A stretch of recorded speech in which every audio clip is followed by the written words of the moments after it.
السلام علیکم ورحمۃ اللہ وبرکاتہ، نحمدہ ونصلی علی رسولہ الکریم، اما بعد فاعوذ باللہ من الشیطان الرجیم، بسم اللہ الرحمن الرحیم،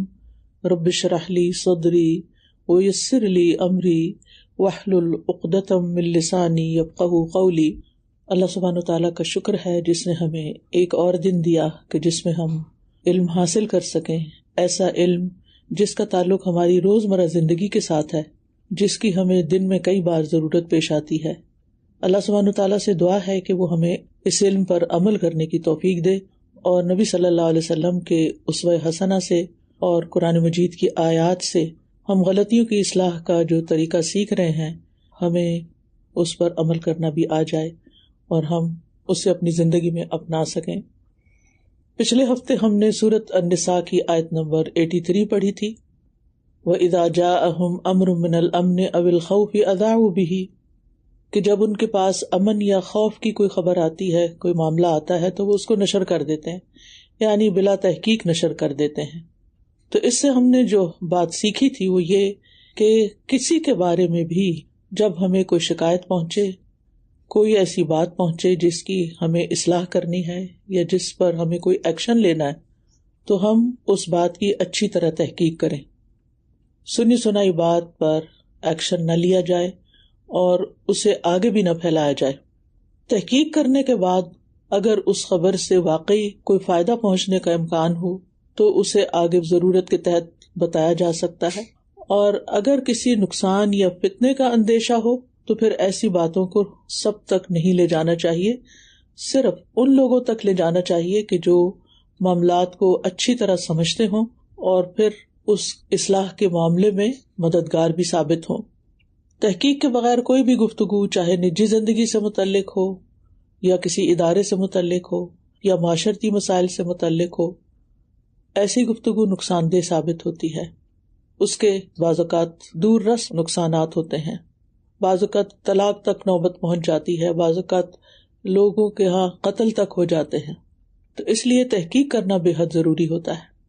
بعض اوقات انسان خود ہی جھوٹا ثابت ہو جاتا ہے اور تعلقات خراب ہو جاتے ہیں، دوسروں کی نگاہوں میں گر جاتا ہے، اور اللہ کے ہاں تو ویسے ہی پھر وہ جھوٹا لکھا جاتا ہے۔ تو ایسی خبروں کو جو اہم خبریں ہوں اور جن سے کسی نقصان پہنچنے کا اندیشہ محسوس ہو رہا ہو، اسے ذمہ دار لوگوں تک ہی پہنچایا جائے جو کہ پھر اس معاملے کی آگے کوئی اصلاح کر سکیں۔ اور بات آگے پہنچانے کے معاملے میں ہمیشہ حسن ظن بھی رکھیں، باتوں کو بڑھا چڑھا کر بیان کرنے سے پرہیز کریں، اور جو اصلاح کرنے والا ہو، جو ذمہ دار ہو، اس کے لیے بھی ضروری ہے کہ کسی الزام کے بارے میں تحقیق کیے بغیر رد عمل نہ دے، جذبات پر قابو رکھے اور فیصلہ تحمل اور تدبیر سے کرے۔ آج ہم انشاءاللہ صفحہ نمبر 11 سے شروع کریں گے۔ بعض مسلمانوں نے بغیر کسی شرعی عذر کے مکہ مکرمہ سے مدینہ منورہ کی طرف ہجرت نہ کی تو اللہ تعالیٰ نے یہ فرمان نازل کیا۔ ارشاد باری تعالیٰ ہے، ان الذين توفاهم الملائكة ظالمي انفسهم قالوا فيم كنتم قالوا كنا مستضعفين في الأرض قالوا ألم تكن أرض الله واسعة فتهاجروا فيها فأولئك مأواهم جهنم وساءت مصيرا۔ بے شک وہ لوگ جو اپنی جانوں پر ظلم کرنے والے ہیں، فرشتے انہیں فوت کرتے ہوئے پوچھتے ہیں تم کس حال میں تھے؟ وہ کہتے ہیں ہم زمین میں نہایت بے بس تھے۔ وہ کہتے ہیں کیا اللہ کی زمین وسیع نہ تھی کہ تم اس میں ہجرت کر جاتے؟ بس ایسے ہی لوگوں کا ٹھکانہ جہنم ہے اور وہ بہت برا ٹھکانہ ہے۔ اس آیت کا مفہوم سمجھ لیجئے کہ یہ آیت ایسے مسلمانوں سے متعلق ہے جنہوں نے ہجرت پر قادر ہونے کے باوجود ہجرت نہیں کی اور اپنا گھر بار چھوڑ کر دارالہجرت یعنی مدینہ جانے میں پسو پیش کرتے رہے، اور یہی ان کا اپنی جانوں پر ظلم تھا۔ اور مسلمانوں پر یعنی جن لوگوں نے ہجرت نہیں کی تھی یہ بھی ظلم تھا کہ جنگ کے موقع پر انہیں مشرکوں کا ساتھ دینا پڑتا تھا، اور مشرک یہ چال چلتے تھے کہ ایسے مسلمانوں کو اپنی صفوں کے آگے کر دیتے تاکہ وہ ان کے لیے ڈھال اور دفاع کا کام دیں. تو ایسے ہی مسلمانوں کے لیے اس آیت میں وعید آئی ہے اور ان کو یہاں ظالم قرار دیا گیا ہے. اور پھر آپ دیکھیے کہ نہ صرف ظالم قرار دیا گیا بلکہ ساتھ ہی کہا گیا کہ ان کا ٹھکانہ جہنم ہے. یعنی یہ ان گناہوں میں سے ہے کہ جس پر آخرت میں شدید پکڑ ہوگی اور سزا دی جائے گی. اور اس سخت سزا کی وجہ کیا ہے؟ کیونکہ کمزور ایمان اللہ کے ہاں مقبول نہیں. ان مسلمانوں کے ہجرت نہ کرنے کی وجہ کیا تھی؟ ایمان کی کمزوری، گھر بار اور مال و دولت کی محبت. لہٰذا اللہ تعالیٰ نے ایسے لوگوں کو تنبیہ کی کہ جو دنیا کے فائدے، مال و متاع اور آرام کی خاطر دین کے لیے قربانی نہ کریں یا گناہ اور نافرمانی کی جگہ کو نہ چھوڑیں تو اللہ تعالیٰ انہیں انجام سے خبردار کرتے ہیں تاکہ وہ اپنی کمزوری پر غور کریں، ایمان کو مضبوط کریں اور آخرت کے سخت انجام سے بچ سکیں. اس آیت سے ہمیں ہجرت کی اہمیت بھی پتہ چلتی ہے اور یہ آیت ان لوگوں کی مذمت کرتی ہے جو کمزور ہونے کا بہانہ بنا کر ہجرت نہیں کرتے تھے اور ایک غلط ماحول میں رہتے تھے. ہجرت ہے کیا؟ جب دین کے راستے میں مشکلات پیدا ہوں اور جان و مال کی حفاظت مشکل ہو جائے تو اپنے دین کو بچانے کے لیے نیک ارادوں اور تمناؤں کے ساتھ اللہ کے لیے اپنے گھر کو چھوڑ کر دوسری جگہ چلا جانا یہ ہجرت کہلاتا ہے. یعنی جب انسان دین پر عمل نہ کر سکے اور اپنے جان و مال کی حفاظت نہ کر سکے تو پھر اس جگہ چلا جائے جہاں اس کے دین کی حفاظت ہو سکے. کیونکہ ایمان کی حفاظت، اپنے دین کی حفاظت ہماری زندگی میں سب سے اہم چیز ہے. جہاں بھی دین پر عمل مشکل ہو وہاں اپنا ایمان بچانے کے لیے اس جگہ کو تبدیل کر لیں، ان لوگوں سے میل جول ختم کر دیں، اپنے ماحول کو تبدیل کریں. کیونکہ اللہ سبحانہ وتعالیٰ کے ہاں کوئی بھی چیز اس طرح کی جو ہے کہ ہمارا ماحول اچھا نہیں تھا اور معاشرہ خراب تھا،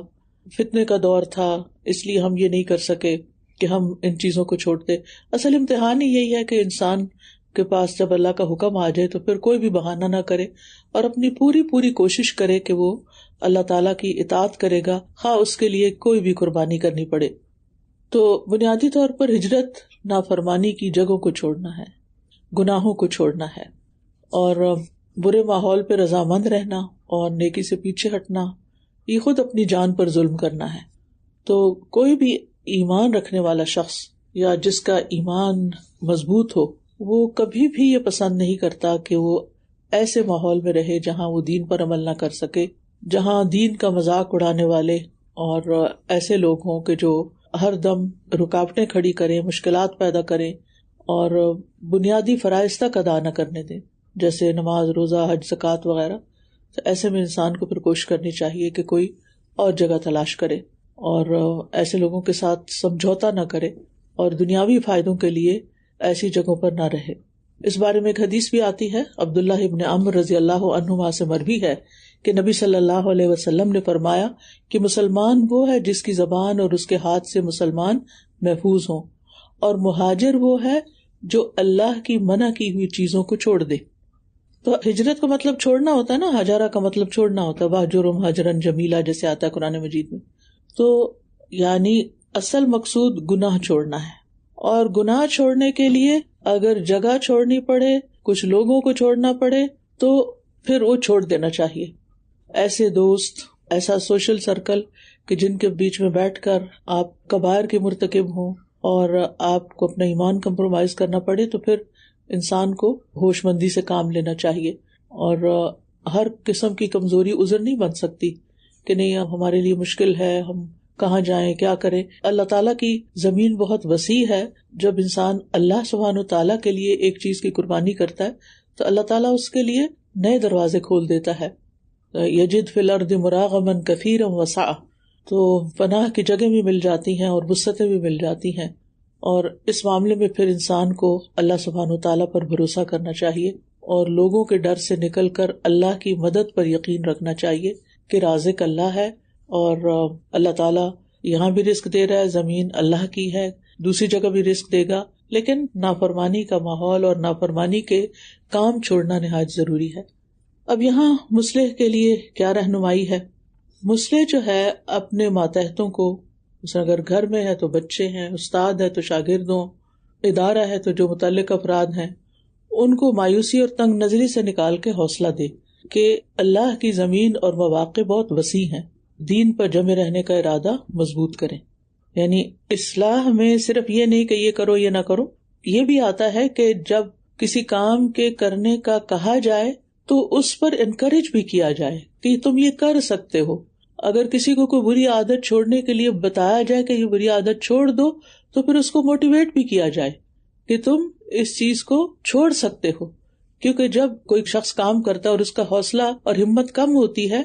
تو دوسروں کو چاہیے اور مصلح کو چاہیے کہ وہ ہمت بڑھائے. اب مثال کے طور پر آپ دیکھیں جیسے چھوٹا بچہ ہے چل نہیں سکتا تو والدین انگلی پکڑ کے چلاتے ہیں، کوئی واکر لے دیتے ہیں، یعنی وسائل فراہم کرتے ہیں تاکہ بچہ چلنے کے قابل ہو جائے.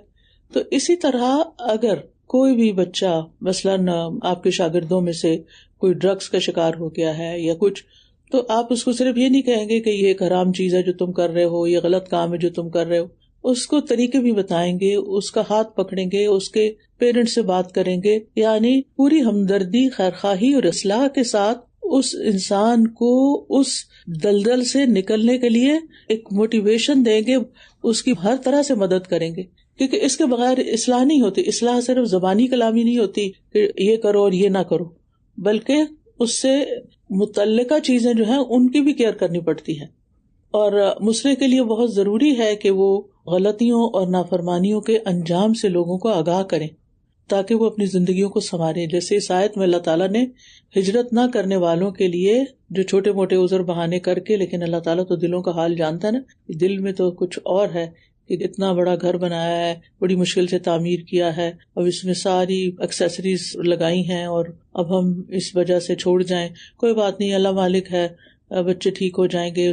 چلیں اگر ہم سارے دین پر عمل نہیں کر رہے تو کچھ تو کر ہی رہے ہیں. تو پھر اس کے بارے میں انسان کو ضرور سوچنا چاہیے کہ وہ آگے اللہ تعالیٰ کو کیا جواب دے گا، اور جو اصلاح کر رہا ہے، جو مشورہ دے رہا ہے، وہ بتائے بھی کہ وہ جس حال میں ہے اس کا نقصان کیا ہے، اور اس کو چھوڑ کر ایک بہتر حال میں جائے گا تو اس کا فائدہ کیا ہے. اسٹوڈینٹس کے معاملے میں بھی اگر مثال کے طور پہ کوئی بچہ پڑھتا نہیں ہے یا ہوم ورک نہیں کرتا تو اس میں صرف ماں باپ کو کال نہیں کریں کہ آپ کا بچہ یہ نہیں کر رہا، آپ کا بچہ وہ نہیں کر رہا. یعنی ہم یہ نہیں کر سکتے کہ ہم سارا کچھ پیرنٹس پہ ڈال دیں یا پیرنٹس جو ہے وہ سب کچھ استادوں پہ ڈال دیں. ایک بچے کی اٹھان میں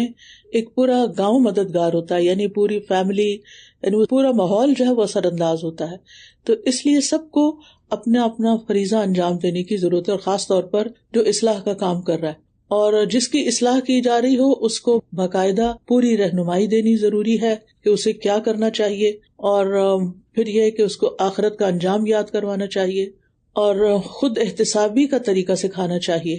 کہ وہ خود انالائز کرے اپنے رویے کو، اپنے طریقے کو، کہ کہیں اس کے یہ طریقے جو ہیں، یعنی جو طرز زندگی اس نے یہ لائف سٹائل اختیار کیا ہوا ہے اس کو اصل مقصد سے تو غافل نہیں کر رہے. پھر یہ ہے کہ دین کے لیے قربانی کرنے یا اپنی کسی بری عادت کو چھوڑ کر اپنے نفسانی خواہشات کی قربانی کرنے سے کیا کیا فائدے ہوں گے وہ بھی اس کو بتائے جائیں. تو انشاءاللہ ہم دوسری آیت بھی دیکھتے ہیں کہ جب منافقوں نے حضرت عائشہ رضی اللہ عنہا کے بارے میں افواہ پھیلائی جس سے ام المومنین رضی اللہ عنہا کا دامن پاک تھا، تو بعض مسلمانوں نے بھی منافقوں کے بہکاوے میں آ کر زبان سے نامناسب الفاظ نکالے. اس پر اللہ تعالیٰ نے یہ آیات نازل فرمائی. وَلَوْلَا فَضْلُ اللَّهِ عَلَيْكُمْ وَرَحْمَتُهُ فِي الدُّنْيَا وَالْآخِرَةِ لَمَسَّكُمْ فِيمَا أَفَضْتُمْ فِيهِ عَذَابٌ عَظِيمٌ إِذْ تَلَقَّوْنَهُ بِأَلْسِنَتِكُمْ وَتَقُولُونَ بِأَفْوَاهِكُمْ مَا لَيْسَ لَكُمْ بِهِ عِلْمٌ وَتَحْسَبُونَهُ هَيِّنًا وَهُوَ عِندَ اللَّهِ عَظِيمٌ وَلَوْلَا إِذْ سَمِعْتُمُوهُ قُلْتُمْ مَا يَكُونُ لَنَا أَن نَّتَكَلَّمَ بِهَذَا سُبْحَانَكَ هَذَا بُهْتَانٌ عَظِيمٌ يَعِظُكُمُ اللَّهُ أَن تَعُودُوا لِمِثْلِهِ أَبَدًا إِن كُنتُم مُّؤْمِنِينَ. اللہ تعالیٰ فرماتے ہیں اگر تم پر دنیا اور آخرت میں اللہ کا فضل اور اس کی رحمت نہ ہوتی تو جس بات کا تم چرچا کرتے تھے اس کی وجہ سے تم پر ایک بڑا عذاب نازل ہو جاتا، جب تم اپنی زبانوں سے اس کا ایک دوسرے سے ذکر کرتے تھے اور اپنے منہ سے ایسی بات کہتے تھے جس کا تمہیں علم نہ تھا اور تم اسے معمولی سمجھتے تھے، حالانکہ اللہ کے نزدیک وہ بڑی بھاری بات تھی۔ اس کے بعد فرمایا، جب تم نے اسے سنا تو کیوں نہ کہہ دیا کہ ہمارے لیے مناسب نہیں کہ ایسی بات زبان پر لائیں، اے اللہ تو پاک ہے، یہ تو بہت بڑا بہتان ہے۔ اللہ تمہیں نصیحت کرتا ہے کہ اگر تم مومن ہو تو دوبارہ کبھی ایسا کام نہ کرنا۔ تو یہ سورۃ نور کی آیات ہیں جن میں اللہ سبحانہ وتعالیٰ نے مسلمانوں کی نجی، پرائیویٹ اور معاشرتی زندگی سے متعلق اہم اصلاحی ہدایات فرمائی ہیں۔ یہ آیات اس حقیقت کو واضح کرتی ہیں کہ بعض باتیں انسانوں کے درمیان بہت بڑا فساد پیدا کر دیتی ہیں، خاص طور پر جب کوئی شخص بغیر سوچے سمجھے بات کرے یا کسی کی ذات پر الزام لگائے۔ ایسے بے احتیاطی والی باتیں معمولی نہیں ہوتی جب کسی کا کردار جو ہے اس کو خراب کیا جا رہا ہو، بلکہ یہ سنگین گناہ ہیں جن کے اثرات پورے معاشرے تک پھیل جاتے ہیں۔ لہٰذا اللہ سبحانہ وتعالیٰ نے اس غلطی کی اصلاح فرمائی تاکہ ایسی غلطی معاشرے میں دوبارہ نہ ہو، اور بتایا کہ ایسے موقع پر اہل ایمان کو کیا طرز عمل اختیار کرنا چاہیے، یعنی تحقیق کرنی چاہیے، احتیاط برتنا چاہیے اور زبان پر قابو رکھنا چاہیے تاکہ مسلمانوں میں فتنہ اور بگاڑ پیدا نہ ہو۔ تو اس آیت سے پتہ چلتا ہے کہ اللہ سبحانہ وتعالیٰ نے مسلمانوں کو صرف حلال حرام کی باتیں نہیں بتائیں، یہ قرآن میں صرف قصے کہانیاں نہیں ہیں، بلکہ مسلمانوں کی دینی اور اخلاقی تربیت کی گئی ہے، ان کے اخلاق کو بہتر بنایا گیا ہے۔ اور خاص طور پر یہ کہ کچھ الزام جیسے کسی پہ زنا کی تہمت لگانا، یہ بہت ہی سنگین قسم کا گھناؤنا جرم ہے اور اس پر سزا بھی بڑی سخت رکھی گئی۔ آپ جانتے ہیں نا کہ اس طرح کے الزام لگانے والے کو 80 کوڑے مارنے کا حکم ہے، اور اس کو اصطلاح میں حد قذف بھی کہتے ہیں، اور پھر یہ کہ اس کی گواہی بھی آئندہ قبول نہیں ہوگی۔ حضرت ابو ہریرہ کہتے ہیں کہ نبی صلی اللہ علیہ وسلم نے فرمایا،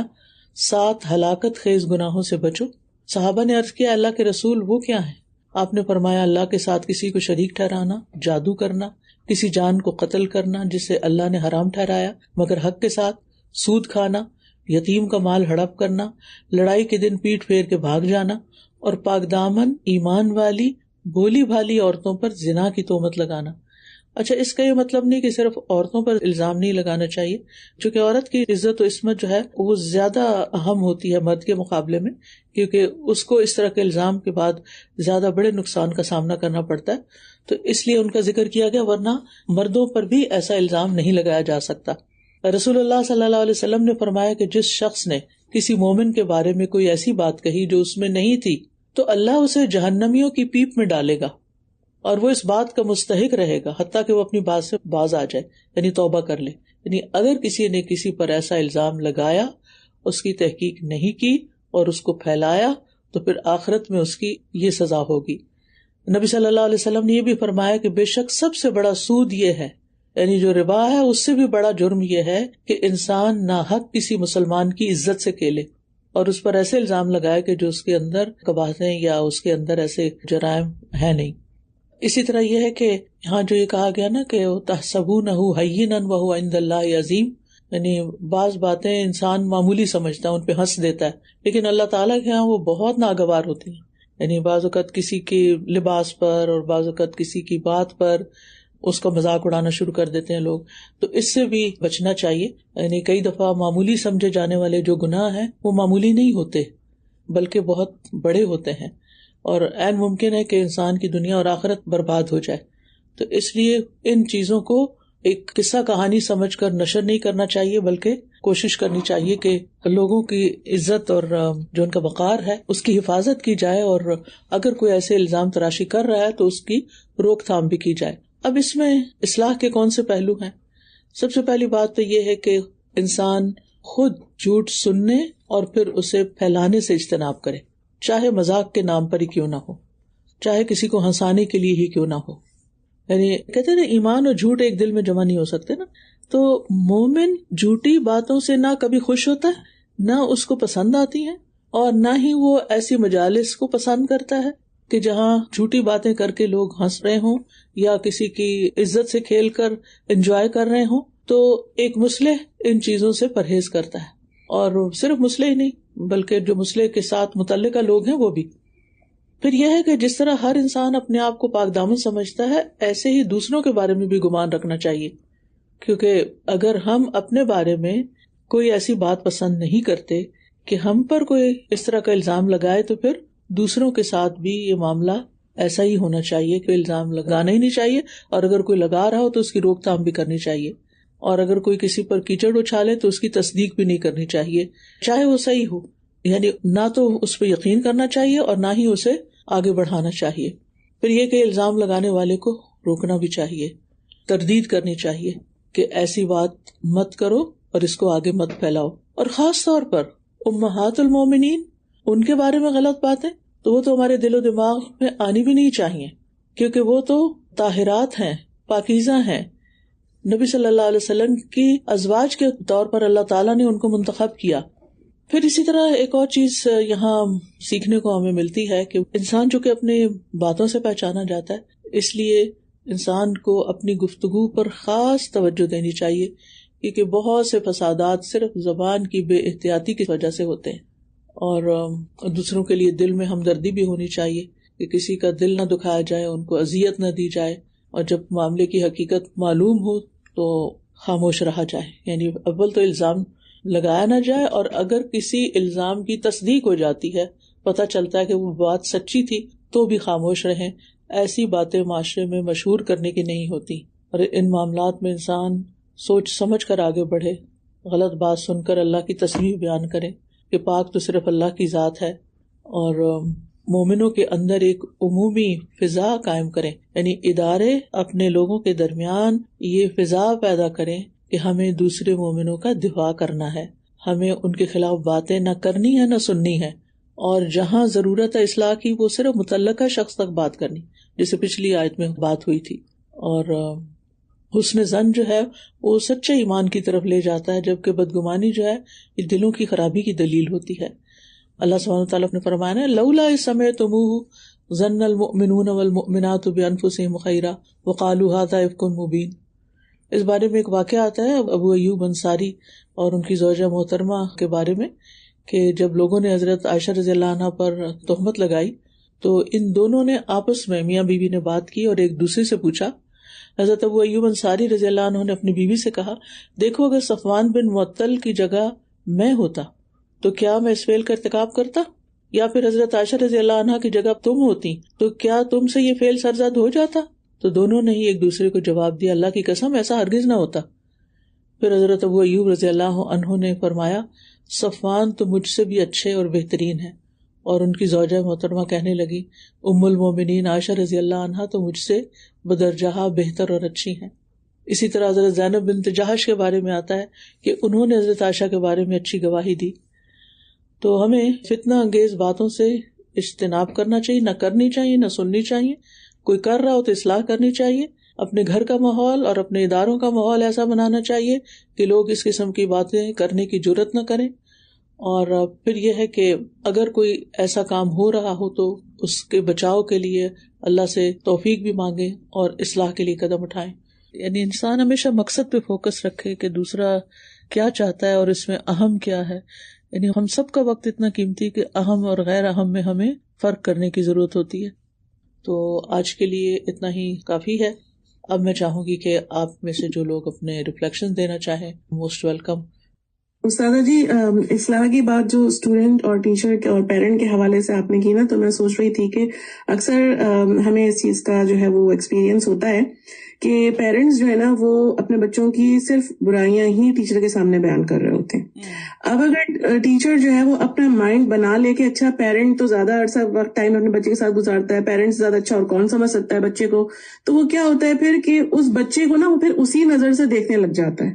پھر اس کو اس بچے کے اندر چھپی ہوئی خیر اور آگے وہ کیا کیا کر سکتا ہے وہ اسے پھر کچھ نظر نہیں آتا۔ اس لیے ایز اے ٹیچر ہمارے لیے یہ بہت ضروری ہے کہ جو پیرنٹس بات کر رہے ہیں اس کی بھی ہم رسپیکٹ کریں، ان کو بھی ہم کام ڈاؤن کریں، لیکن پھر ہمارا فوکس وہ بچہ جو ہے نا اور زیادہ ہو جائے کہ ہم اس کے اندر سے وہ خیر نکالیں، اس کی اچھی باتیں نکالیں، اور پھر پیرنٹس کو بتائیں کہ نہیں آپ کے بچے کے اندر یہ ساری پازیٹیو چیزیں ہیں، تو آئیں ہم اور آپ مل کے اس کی اس پازیٹیو بات کو ہم انہینس کرتے ہیں، اور پھر اس طرح ہم اس بچے کی اصلاح کر سکتے ہیں زیادہ بہتر طریقے سے. جزاک اللہ خیر. بڑی اہم بات ہے، اور اس میں اصلاح ہمیں صرف اپنے اسٹوڈینٹس کی نہیں کرنی یا اپنے ساتھیوں کی نہیں کرنی، بلکہ اپنے اسٹوڈینٹس کے پیرنٹس کی بھی کرنی ہے، کیونکہ بہت سی خرابیاں جو وہ پیچھے سے پیکج آ رہا ہوتا ہے.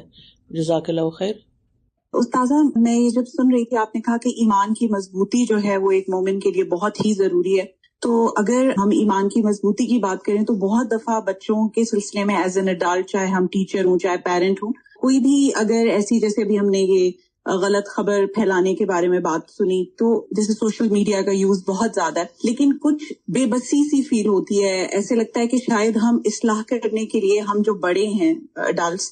ہم اتنا فرم نہیں ہو سکتے، یا ہم شاید اپنا کوئی پوائنٹ آف ویو جو ہے وہ اس طرح ایکسپلین نہیں کر سکتے. تو اس کے لیے ظاہر نرمی کے ساتھ، کنسسٹینسی کے ساتھ چلنا چاہیے، لیکن اس کے علاوہ اور ایسا کیا کیا جا سکتا ہے جس سے ایمان کی مضبوطی پہ کام ہو سکے، نفس پہ کام ہو سکے، اور ان چیزوں کو کنٹرول کیا جا سکے، especially for the teenagers? G,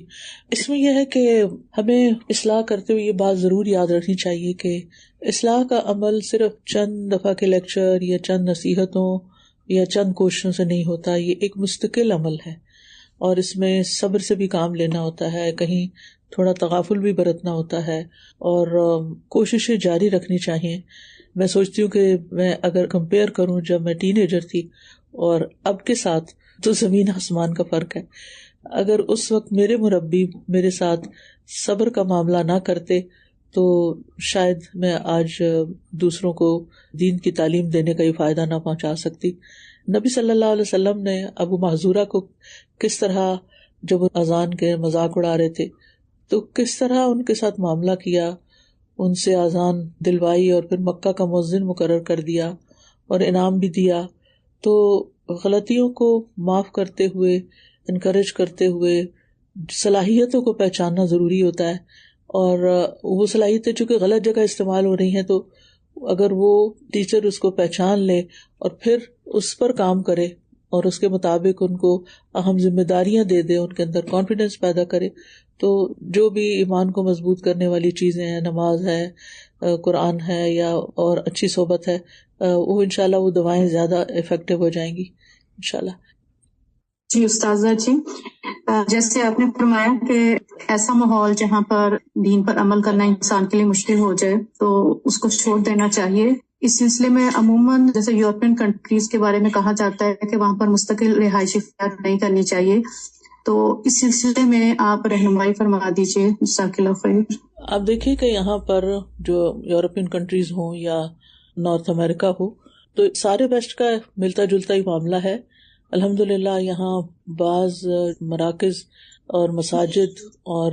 youth, یعنی چونکہ مذہبی آزادی ہے تو اتنی مضبوط ہے وہ ماشاءاللہ، یعنی جو بھی کوششیں کر رہے ہیں لوگ ان کے لیے، کہ وہ میرا خیال ہے کہ بعض اسلامی ممالک سے بھی زیادہ بہتر کام کر رہے ہیں. تو اس پر ایک کوئی اس طرح کا فتویٰ نہیں دیا جا سکتا. ہر شخص دیکھ سکتا ہے کہ وہ کس ماحول میں، اور اس کے لیے کتنا ممکن ہے ان سارے سخت قسم کے موسم کو سہنا اور اس کا مقابلہ کرنا. استاذہ جی، میں یہ بھی سوچ رہی تھی کہ ہم بڑوں کی غیبت کو تو غیبت سمجھتے ہیں، لیکن ہم بچوں کی غیبت کو غیبت نہیں سمجھتے. بعض اوقات ہم ٹیچرز آپس میں بیٹھتے اور بچوں کی چیزوں کو ڈسکس کرتے ہیں. اس سے یہ ہوتا ہے کہ بچے کے اوپر ایک لیبل لگ جاتا ہے، اور وہ لیبل بڑھتا جاتا ہے. مطلب وہ یہ ہوتا ہے کہ گریڈ 2 سے اگر بچہ 3 میں آ رہا ہے، 4 میں آ رہا ہے، وہ اس کے ساتھ ایک ٹیگ لگا ہے، یہ بچہ تو ہے ہی ایسا. وہ بجائے اس کی اصلاح کے، وہ بچہ ایک ٹیگ ہو جاتا ہے اور شروع سے اس کو پھر ہم اسی طرح ڈیل کرتے ہیں. تو بڑوں کی غیبت کے ساتھ ساتھ بچوں کی بھی غیبت کرنا چھوڑنا چاہیے. بہت اچھا پوائنٹ آپ نے بتایا. اور پھر ایسے بچے جن کو والدین کنڈیم کرتے رہے چھوٹی چھوٹی بات پر، ڈانٹ ڈپٹ، اور تم تو بہت ہی نکمے ہو، تم تو کچھ نہیں کر سکتے، اسکول میں آئے تو پھر وہاں سے بھی اسی قسم کی لکس ہوں یا باتیں ہوں اس کے بارے میں، تو ایسے بچے پھر زندگی میں کچھ کرنے کے قابل نہیں رہتے. حالانکہ بعضوں کو تو بہت ذہین ہوتے ہیں اور بہت کچھ کر سکتے ہیں، کیونکہ جو جتنے اسمارٹ بچے ہوتے ہیں، ذہین بچے ہوتے ہیں، وہ اتنے ہی بعض اوقات شرارتی بھی ہوتے ہیں یا ایسی عادات کا شکار ہو جاتے ہیں. تو یہ جو اصلاح کا کام ہے، یہ بڑے صبر اور حوصلے کا کام ہے.